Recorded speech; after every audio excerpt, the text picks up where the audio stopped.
അങ്ങനെ ഇപ്പോൾ നമ്മുടെ ലോക്കിയാണ് ഇപ്പോൾ കാണിക്കുന്നത്. ഇപ്പോൾ അമോറ എന്നൊരു മന്ത്രവാദിനിയായ പെൺകുട്ടിയുടെ കയ്യിൽ നിന്നും ചില പ്രത്യേക മാജിക്കുകൾ പഠിച്ചുകൊണ്ടിരിക്കുകയാണ് ലോക്കി.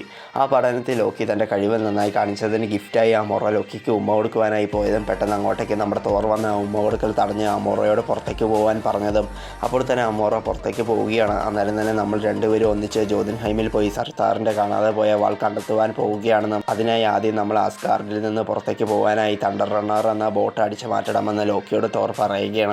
ഇപ്പോൾ ഇത് കേട്ട് ഞെട്ടിയ ലോക്കി ആദ്യം തോർ പറഞ്ഞതിനോട് എതിർപ്പ് കാണിച്ചുവെങ്കിലും തൻ്റെ സഹോദരൻ്റെ വാശിക്ക് മുന്നിൽ ലോക്കി തോറ്റുപോവുകയാണ്. അങ്ങനെ അധികം വൈകാതെ തൻ്റെ കൂട്ടുകാരായ വാരിയേഴ്സ് 3 എന്ന 3 പേർ ജോതുൻഹൈമിൽ പോകുവാനായി ഒരുക്കി വെച്ചിരിക്കുന്ന അവരുടെ തണ്ടർ റണ്ണർ എന്ന ബോട്ടിൻ്റെ അകത്ത് തൻ്റെ കൂട്ടുകാരും കാണാതെ ലോക്കിയും കൊണ്ട് തോർ കയറി ഒളിക്കുകയാണ്. അങ്ങനെ തോറും ലോക്കിയും തൻ്റെ ബോട്ടിൻ്റെ ഉള്ളിലുള്ളത് അറിയാതെ വാരിയേഴ്സ് 3 എന്ന 3 പേർ ആ ബോട്ടുമായി ആസ്ഗാർഡിൻ്റെ വെളിയിലേക്ക് പോവുകയാണ്. അങ്ങനെ ആദ്യമായി തോറും ലോക്കിയും ആസ്ഗാർഡിൻ്റെ പുറത്ത് കടന്നിരിക്കുകയാണിപ്പോൾ.